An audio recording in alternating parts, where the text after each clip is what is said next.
Baseball Tonight, the podcast. Thanks for listening. I'm Buster Olney, and this is the Baseball Tonight podcast for Tuesday, May 13th. And I'm doing the podcast today actually from the St. Louis airport.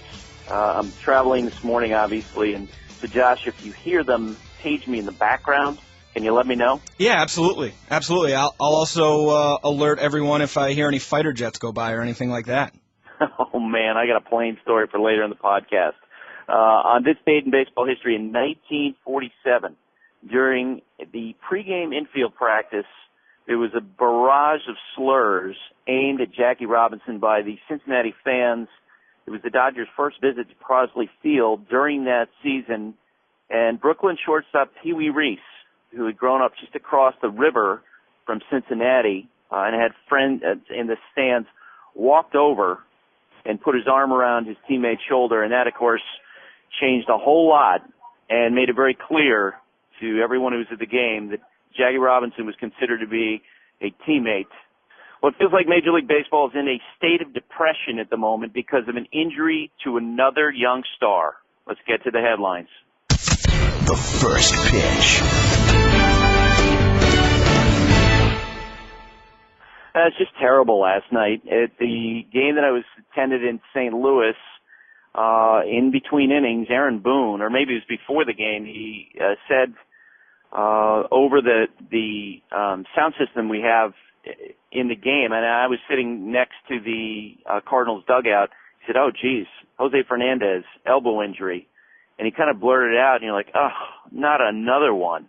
Well, and that's the news. Juan Rodriguez of the Sun Sentinel reported last night that the Marlins expect that Jose Fernandez, the most dynamic young pitcher in the game right now, is going to need season-ending elbow surgery. Mike Redmond, the Marlins manager, talked about Jose Fernandez going on the disabled list.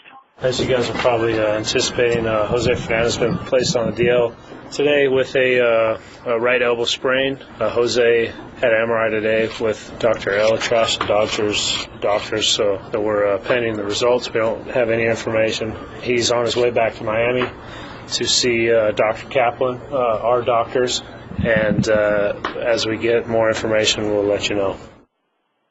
Mike was asked about if there's concern that Jose Fernandez needs Tommy John surgery. Well, I think you're always concerned when you start talking about elbows. That's just something we have to wait to find out, but I think we're always concerned about that with pitchers, especially these days.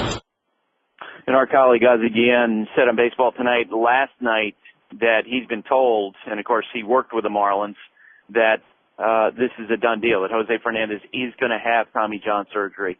Carlos Beltran hyperextended his elbow during the course of last night's game for the Yankees, so just the hits just keep on coming for that team with injuries. Freddie Galvis broke his collarbone down in the minor leagues. The Phillies announced that the infielder who's down in AAA is going to miss the next 6 to 8 weeks.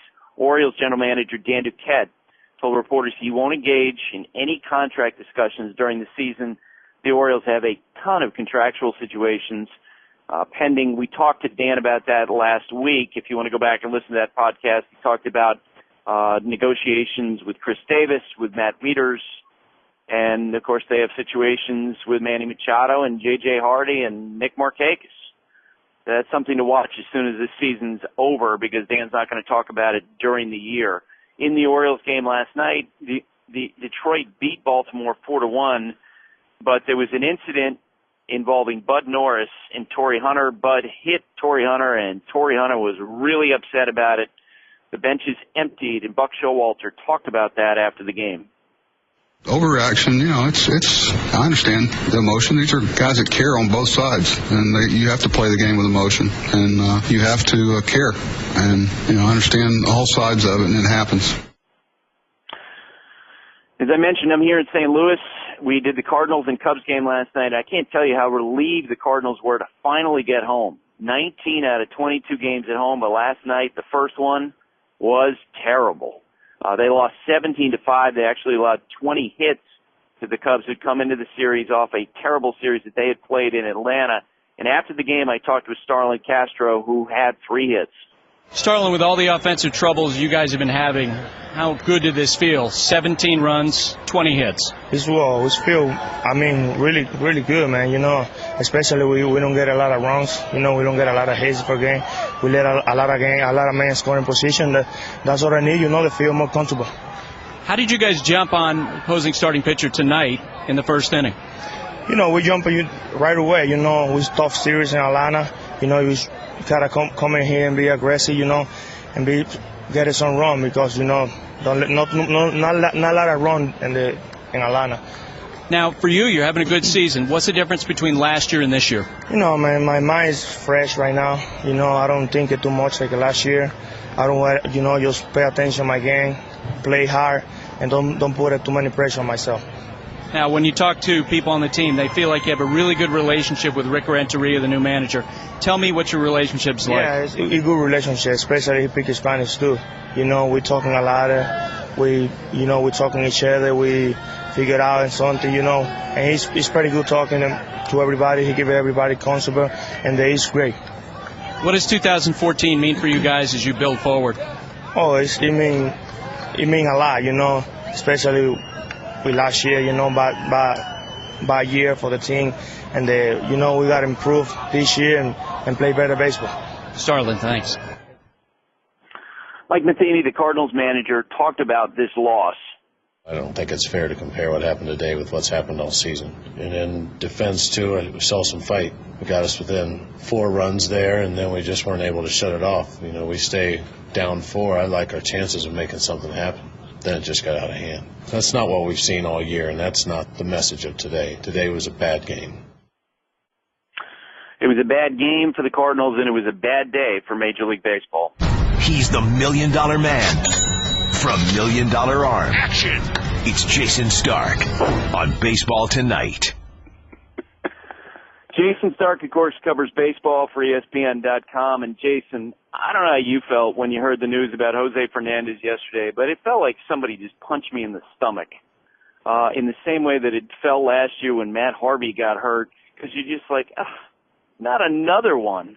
And I think the one thing that's worth remembering about this is, the Marlins absolutely handled him perfectly in terms of the conventional wisdom. Last year he was limited to 172 and 2/3 innings. He never threw more than 114 pitches in his first 36 big league starts. In his first 36 big league starts, he actually only had 11 games in which he threw 100 pitches or more. And yet here we are again talking about a young pitcher and going down with Tommy John. Yeah, well, Buster, my personal rule of thumb about all these guys is they all get hurt. If you're looking for one way to categorize them, all pitchers, it seems like, are just ticking time bombs, and they all get hurt. But I'm with you. I said on the last Baseball Tonight show that we did together, the Geek Fest, that I'm obsessed with Jose Fernandez. It's true, man. He's my favorite pitcher to watch in baseball, and I'm just crushed by this. I was in the middle of conducting a survey of a bunch of people around baseball about, who's the most fun pitcher to watch in the sport. He was winning, going away. And why wouldn't he be? He's got the best stuff probably of any pitcher in the whole sport, right? And then he's just got this incredible joy of being out there, not just pitching, but even when he's hitting. And, a lot of people compared it to kind of a Pedro Martinez kind of aura. And so when somebody with not just his ability, but his charisma goes down, I don't think it just hurts the Marlins. I think it hurts the entire sport. No doubt about that. And let's talk about the Marlins. The way that it looks to me is that, the Marlins are a very interesting story. We've been talking about them, I know, with you and Jerry and Jayson. Everyone talked from the beginning of spring training about how the Marlins could be a really interesting team, but because their payroll is about $14, they essentially are a franchise that, in my mind, going into the year, they were resting on 2 legs, and one of those was Jose Fernandez. The other was Giancarlo Stanton, and now one of the 2 legs is kicked out from underneath them. Yeah, that's exactly right. Buster, I've thrown this stat out there a bunch of times, but I think it tells us in a very short, simple way exactly what a difference maker Jose Fernandez was and is. Over the last 2 years when he's pitched, they've gone 23-13. So they played like a 104 win team. When anyone else pitched, they were 47 games under 500, 59-106. So they played like a 104 loss team. And so how do you replace somebody like him? It can't be done. No, exactly. And you've written about the whole issue of baseball needs recognizable figures. Baseball needs guys who can be the face of the sport. And it seems like the last 2 years, I mean, with he and Harvey going down, it just absolutely undercuts everything that the sport wants to do and needs to do. Yeah, that's the worst part of all of this is, you need your marquee attractions. And, the problem with baseball compared to the other sports in trying to promote a face of the sport is, look at LeBron last night. In a big game, LeBron can touch the ball so many times, he can score 49 points, and it's all about him. He dominates every possession. And in baseball, I mean, pick your marquee attraction, whoever it is. Giancarlo Stanton comes to bat 4 times a night. The difference is that when a starting pitcher goes to the mound, he controls the game the way a position player can't. And when Jose Fernandez or Matt Harvey is out there, this is must-see television if you're sitting at home, or if you get a chance to go to the park. This is an event when guys like them pitch. There are not a lot of events with a capital E over the course of a regular season in baseball. And Jose Fernandez Day for the Marlins, for all of us who really love watching great pitching artistry at work, was an event. And so it's not just what he brought on the mound that's irreplaceable. It's all of that. When you lose that marquee attraction, the whole sport suffers. Jayson, in April we had Dayton Moore, the general manager of the Kansas City Royals, in the podcast. I'm going to paraphrase here about what we talked about, but the question I had for him was, have we reached the point where maybe someone, a young pitcher who may have an electric arm, might scare you a little bit? Because it does seem as time goes on that when you speak with evaluators throughout the sport, they're looking at guys with big velocity, not necessarily with starry eyes the way that they would have 10 years ago, but maybe with a level of concern that those guys who have, the unbelievable fastball, the great breaking ball, that is beginning to scare people a little bit. Not necessarily, if a Jose Fernandez at 18, 19 years old became available now, there's not a single person in baseball that would pass on them. But on the other hand, and Dayton acknowledged this, you have sort of reached that time when you're asking more questions about the velocity, and maybe the guys who throw 89 and 92 with who aren't necessarily going max effort every time, those guys are becoming more attractive in light of all the injuries we've seen. What do you think? All right. Well, I just did a piece, a major examination of Tommy John surgery a couple weeks ago. So, I've looked into all of this. And, I mean, first of all, just think of the numbers. If Jose Fernandez needs Tommy John surgery, that would be 18 major league pitchers who will have had Tommy John surgery in the last 12 weeks. We had 19 all last year. We averaged under 16 per season from 2000 to 2011. This would be 18 just this year. So baseball is finally studying like this as scientifically as it can study it, and they're trying to hone in on reasons. They obviously think that abuse that pitchers take in youth baseball is an issue. Mechanics are a big issue. People focus on pitch counts a lot, but as you just mentioned with Jose Fernandez, the Marlins watched his pitch counts really carefully.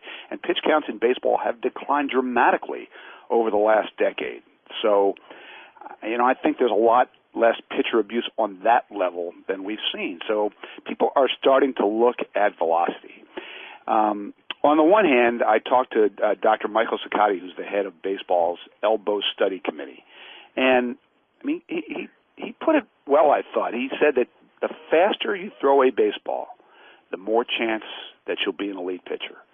But it also means that there's higher force going through that ligament in your elbow, so that any single pitch can cause that ligament to rupture. And so they know intuitively that velocity is an issue.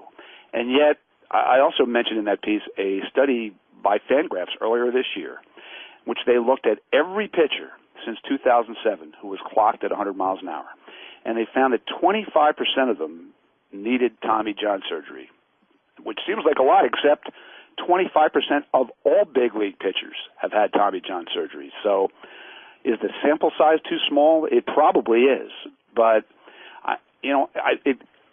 I don't think the evidence is clear yet about the impact of velocity, but we do know that we live in an age where more pitchers throw 95 and above and 100 and above than at any time in the history of the sport, and more pitchers are having Tommy John surgery than at any time in the history of the sport. It doesn't seem like that can possibly be a coincidence. No, last summer I wrote a piece after Harvey got hurt in which I talked to some executives with various teams, and they were telling me that they had sort of reached the conclusion of, you know what, we don't really know what we're talking about when we're talking about innings limits and pitch counts. In fact, one executive challenged his staff when somebody brought up a limit and said, is 170 the exact number for this pitcher in this situation? How do you know that? Yeah. How do you know that, the number for pitcher A should be exactly the same as pitcher B? What's the evidence that you're basing that on? And more and more officials that I've spoken with at the team level the last couple of years have said, look, the one number that we know is 6, and that's the number of years we can control the pitchers. And no one was advocating abuse, and they were saying, look, you can't go nuts. You can't go out and have a guy throw 140 pitches, and you can't you don't necessarily want a 20-year-old pitcher throwing 260 innings. But they said, on the other hand, you know what? You look at the Giants and Tim Lincecum, and the fact that they called him up to the big leagues and they pitched him a lot. And when you look back at his time with the Giants, can you question what they accomplished? Look at the Phillies with Cole Hamels. That one year when they won the World Series, I think his innings count jumped from like 170 to 266, and they won the World Series. They moved along. He obviously was a hugely important part of the team, and more and more, I think in retrospect, the people I've spoken with at the team level said, look, we understand what the Nationals were thinking at the time they shut down Steven Strasburg, but now, in light of all the information, maybe the whole thing is just pitch them when you can pitch them. Yeah, I remember talking with you about Strasburg and writing at the time that there were no magic numbers in terms of innings, and there were no magic formulas in terms of how you could guarantee you could keep any pitcher healthy. And we've seen that. One of the things that has stuck out for me about the Marlins with Jose Fernandez is he's pitched more times in his career with extra days rest than he's pitched on the 5th day. So obviously they've been cognizant of all this and careful with all this. And where did it get them? Where did shutting them down at 170 innings get them? And I'm with you. As I said at the beginning of this, I really feel like at this point we live in a world where you should probably expect that all pitchers are going to get hurt. 50% of all big league starting pitchers will go on the disabled list in any given year. 50%. So when you start adding up to 2 years, 3 years, 4 years, 5 years, they're all going to go down. There's not that many Mark Burleys walking the planet. And we know that Nolan Ryan was a freak of nature. So it's time to re-examine everything. And fortunately, baseball's doing this. One of the things I think that's cool that they're doing is they've taken every pitcher who's had an elbow surgery and they're in the process of doing a biomechanical analysis of every one of them to try to figure out what can we learn from just the way these guys throw a baseball that can help us. But in truth, there may be nothing, and you just got to play the games. Yeah, it's interesting. I really hope that with that study they find some information and they can reduce injuries. But I thought about this recently, Jayson. I can't remember if I talked about this with you before, but I always like to go up and talk with old pitchers, guys who retired and who are now coaches. And one of my questions always is that, how's your arm doing? How's your arm doing? Because when you watch batting practice, okay, on a daily basis, they'll have, 4 or 5 coaches throw to hitters. How many times do you see a pitcher throwing batting practice to major league hitters? And the answer is pretty much 0. Very occasionally, you'll see some former pitchers who will be out there doing that. Some of them will throw to pitchers for their batting practice. American League teams, they're getting ready to play the National League. But for the most part, Jayson, they're shot. And that's always been my experience is that when you talk to old pitchers, they have a hard time raising their arm above their shoulder level because of all the damage that was accrued doing what they do. Yeah, that's a really good observation. Now that you mention it, I can hardly remember any pitchers throwing BP. Pitching coaches don't throw BP, do they? Because of the toll that all this takes on them. And I have to laugh sometimes, Buster, when people talk about how in the 1960s guys threw 170, 180 pitches and they pitched every 4th day. They pitched 300 innings and they never got hurt. That is pure mythology. It was a different age. There were no pitch counts in Little League then. Everything was different, and it's one of the things that I looked at in that Tommy John story that I wrote. And pitchers did live in a different culture then and work with a different mindset then. But the idea that they never felt it, that they never got hurt, is a fallacy. And we've talked about velocity. These were not men, with the exception of Nolan Ryan, freak of nature, who were going out there trying to throw every pitch as hard as they could with hard cutters, hard sliders, hard splits. A lot was different. It was a fastball, curveball, changeup kind of age, and mixing pitches, different deliveries, different mechanics. So it's fun to perpetuate that little piece of folklore that pitchers never got hurt back in the day. But the fact is, as you just mentioned, they all felt it and they all still feel it. Yeah, and I covered the NFL for a year, and you'd see old linebackers when I was covering the Giants. They'd come back and watch practice, and those guys all had serious problems with their knees and hips because that was the toll of the sport. I run into old basketball players. They've had back problems. They have knee problems from all the time playing on the hard court. They basically tell you they have no cartilage left in their knees because of all the damage done. And you know what? That's just the nature of pitching. And I'm with you on the Nolan Ryan thing. I always sort of chuckle when people bring that up and they're like, well, Nolan Ryan did it this way. Well, yeah. Okay, how many people 5,700 in 14 strikeouts and 5,300 innings?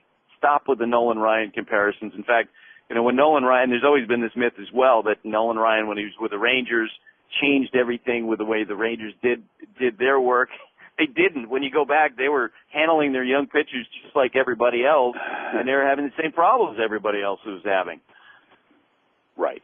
No, exactly. It sounds good. It makes us feel good to try to throw that stuff out there, but a lot of the reality doesn't match the myth. No, exactly. Now, you did a story yesterday on home plate collisions and how Major League Baseball is looking to clarify the rules on that. What did you learn? Well, Buster, I know this is a subject near and dear to your heart, and one of the things that has gone on since Major League Baseball introduced this rule is that there's been incredible confusion on the part of base runners, catchers, umpires, coaches, managers as to what some of these rules actually mean. And I got the clear sense talking to Tony La Russa yesterday that they're really frustrated that the rule got changed in the first place. I know the rule that you you wanted to see and the rule that baseball wanted to see originally wouldn't have had all this gray area in it. It would have been simple. It would have dictated that under no circumstances can a catcher block the plate, and under no circumstances can a runner flatten a catcher who gets in his way. It was going to be runners have to slide, catchers must give the runner the lane and apply a tag. And that's how we were all going to live happily ever after. But that isn't the rule that eventually got introduced, because when the union surveyed its members, including catchers, by the way, there was a lot of objections, and we were at a stage where they were going to be introducing this rule in the middle of spring training. Catchers thought it was a huge adjustment and a huge culture change to try to be told that they could never block the plate under any circumstances, and so they came up with this kind of compromise rule, which is that, if the catcher has the ball before the runner arrives, he can then block the plate, and the runner can then flatten him. But there's still so much confusion over what that means that baseball has been trying to clarify this rule the way it clarified the transfer rule a couple weeks ago and can't come up with language. So one of the things that Tony La Russa said to me was he hopes that next year they can, quote-unquote, simplify this rule and eliminate all this confusion and ambiguity and just have a basic rule that says, catchers must tag, runners must slide, and there's no in-between. I don't know if we're going to get there, but that's clearly what they're looking for. I'm sorry, real quick. I was going to say I wasn't laughing at you. I was just laughing at the idea of the way that it was drawn up as currently constructed, because you knew there was going to be this gray area as soon as you read it, when they were like, the catcher can only block the ball can block the plate when he has the ball in his possession. And in the blink of an eye and how competitive people are, you're always going to be trying to make that move ahead of time, and that's what we've seen time and time and time again. And so it was like one of those things where you saw this train wreck coming from from 100 miles away, and yet we're still got to this point. And that's why it was, and I know that Major League Baseball was trying to write around the union's objections on it, but it basically was impossible in my eyes. But go ahead. Yeah, just the way this rule is structured is really difficult for anybody to understand.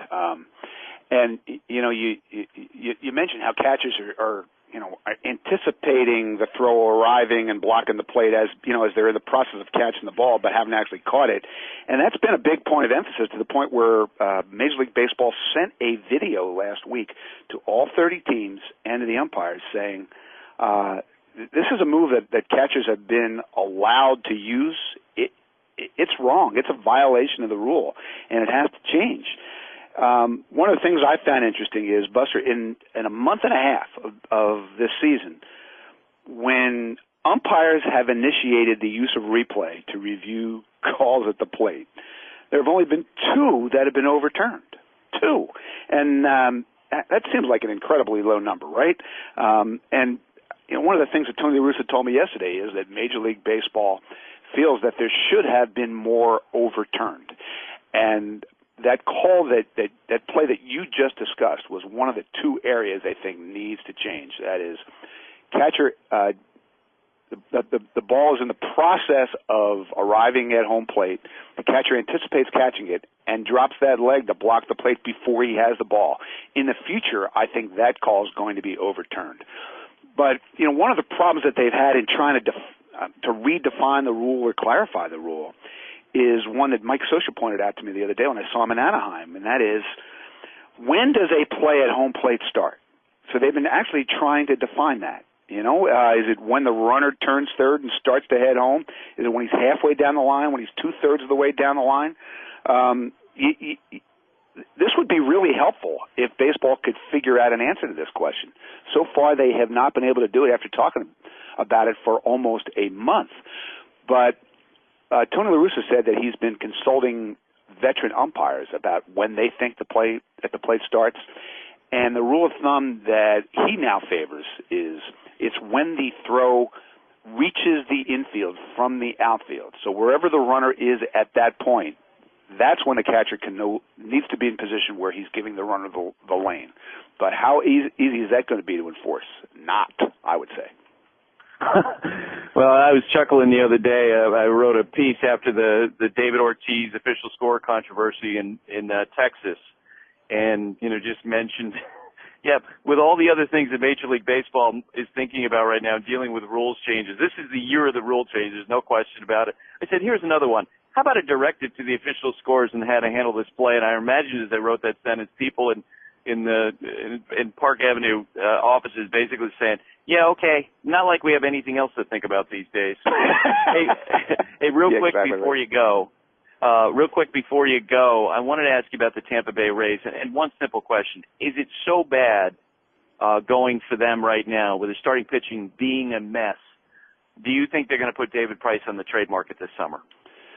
Well, I mean, it's early to determine where they're going to be in 2 months. But it seems to me that if you really analyze the way they run their franchise, have run their franchise, if they feel like they are not likely to make the postseason, they're not in the race, they're not a contender.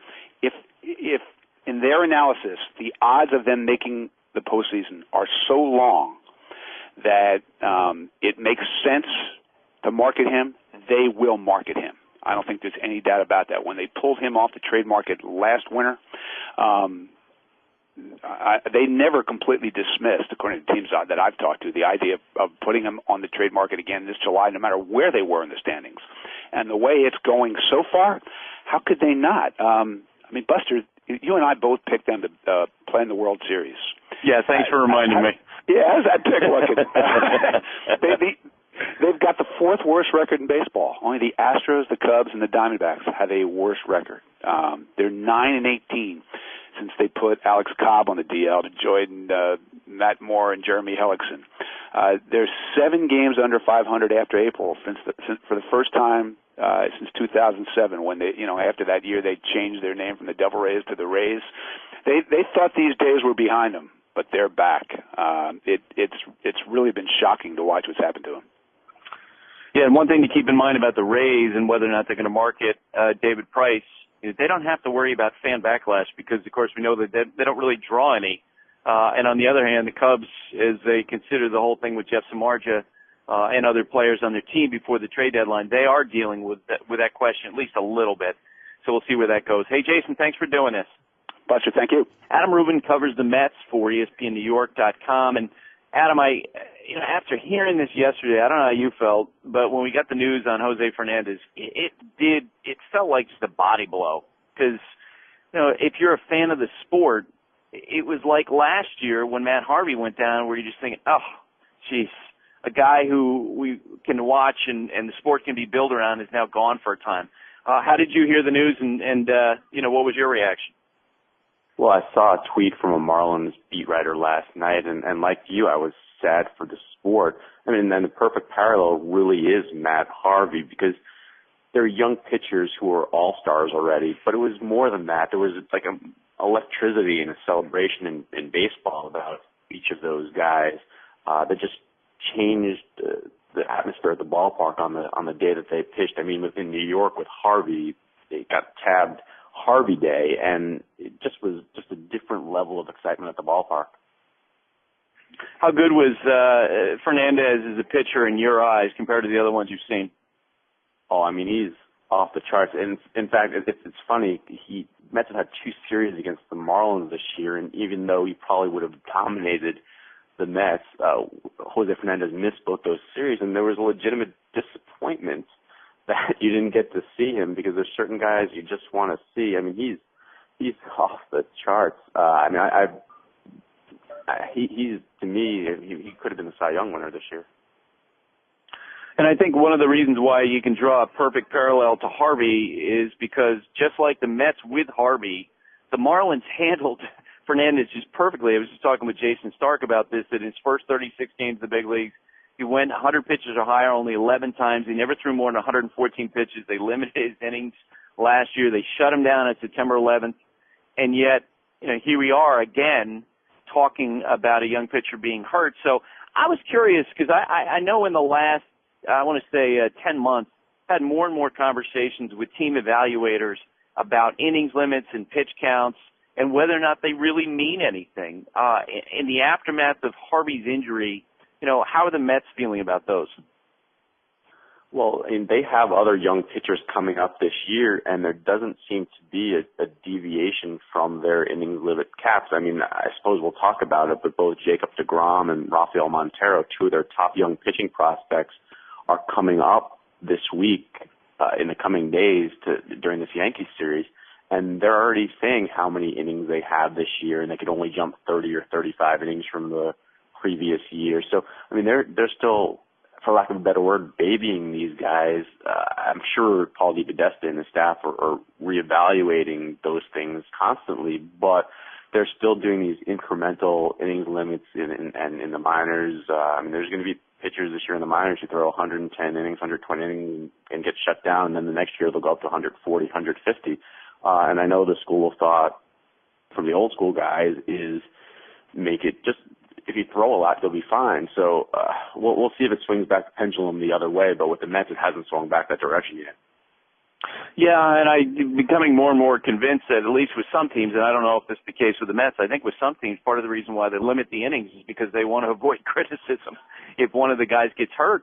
And I told the story on yesterday's podcast of Jerry Krasnick how, the manager once mentioned to me that, part of the reason why he would pull a pitcher out of a game, he said, well, you guys, because if I, let the guy go long and he winds up getting hurt down the road, then you're faced with criticism. And I do wonder if that's been part of the equation at this point. And, in the aftermath of all these pitching injuries and Tommy John surgeries, that's going to be something that's going to be reevaluated by various teams. The Mets made some interesting moves yesterday. You referenced some of them. Tell me what they're doing and the reasons behind it.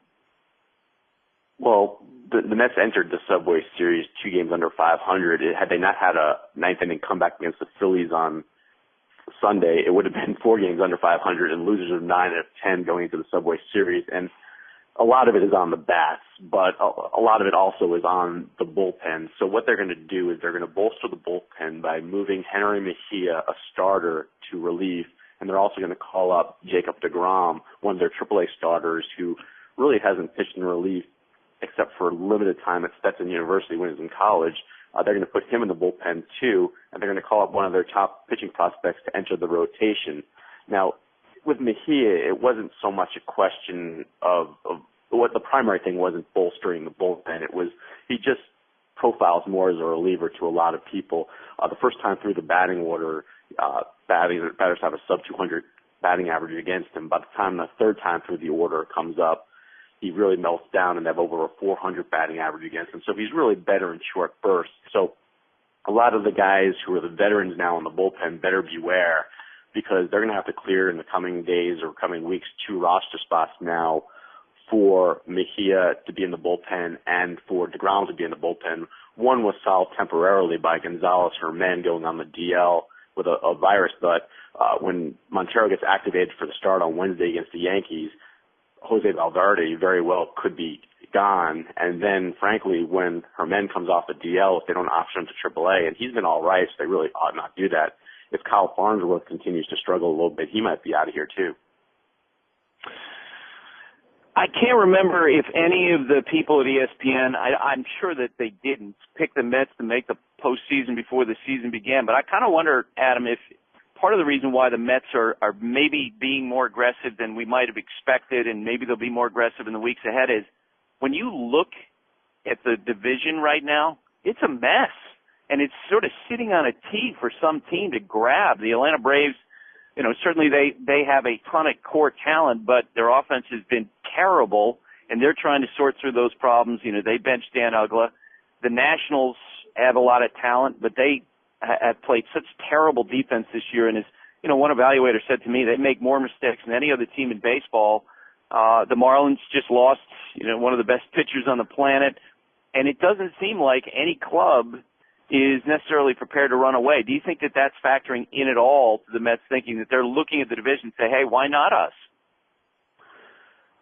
Maybe marginally, but I'll say this. Sandy Alderson, and I've been very critical in the last few days, he's been, with their young players, very deliberate. And even if there's a need at the major league level, until he deems them ready, or in some cases until some financial things are satisfied, like being after the Super 2 deadline, he's resisted calling them up, even if they're the best available option. So I do think the opportunity is there to a certain extent. I still don't think the Mets are equipped to even produce a winning record this year, to be honest. I know they homered 4 times yesterday, and they did very well offensively in Colorado too, but when they get to their home ballpark with the size, they don't hit the ball out of the park, and they struggle in a lot of normal-sized parks too.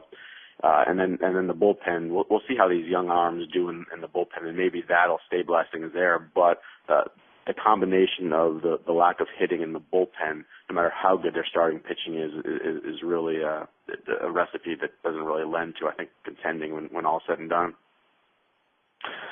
Adam, thanks for doing this. My pleasure, Buster. One last thing.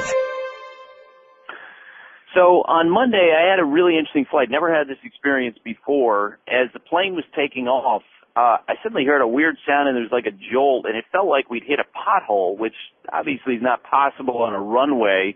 And then about halfway in the flight from Pittsburgh to St. Louis, the pilot announced that there was some thought that we had blown a tire during the takeoff, and he said, it's not a big deal. And believe me, none of this, we were never in any jeopardy during this whole thing, and this wasn't a big drama. But he said that we were going to be doing a flyby at the airport in St. Louis, and they're going to check out the condition of the tire before they made decisions about what we should do. And he told us that, hey, don't worry, there are going to be emergency trucks there, but it's not something to be concerned about.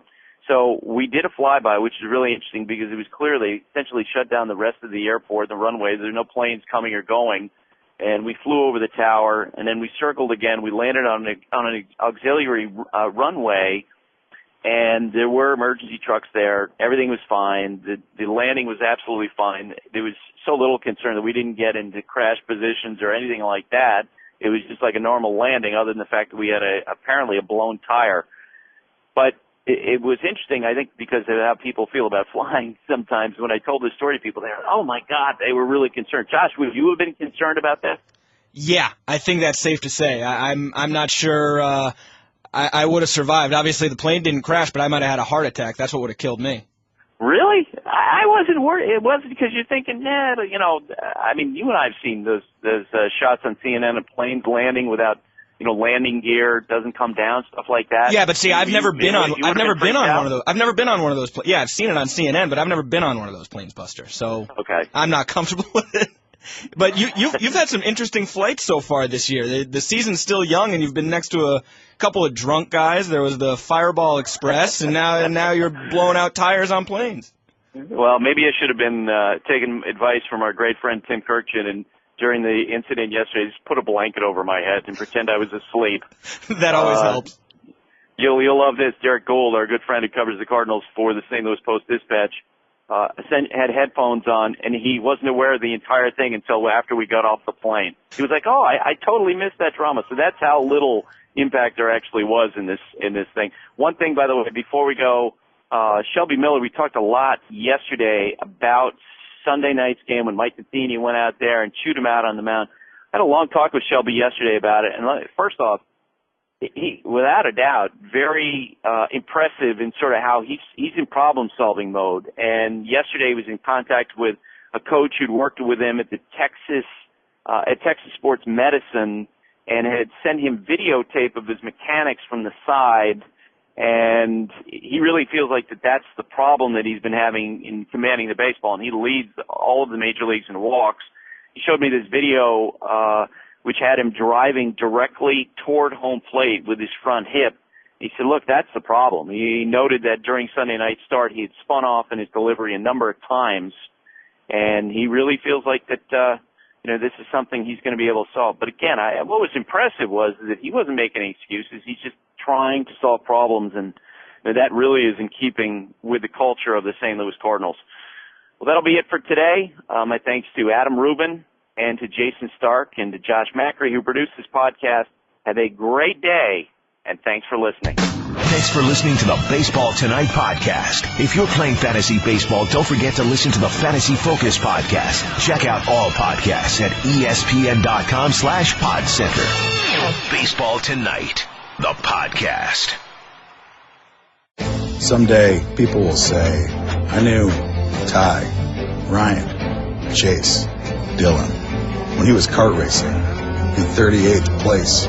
Someday, people will say, he's on a roll, on fire. Someday, people will shake their heads and say, man, that kid sure did grow up fast. Names are made here. The NASCAR Nationwide Series at Iowa. Sunday at 1:30 Eastern on ESPN.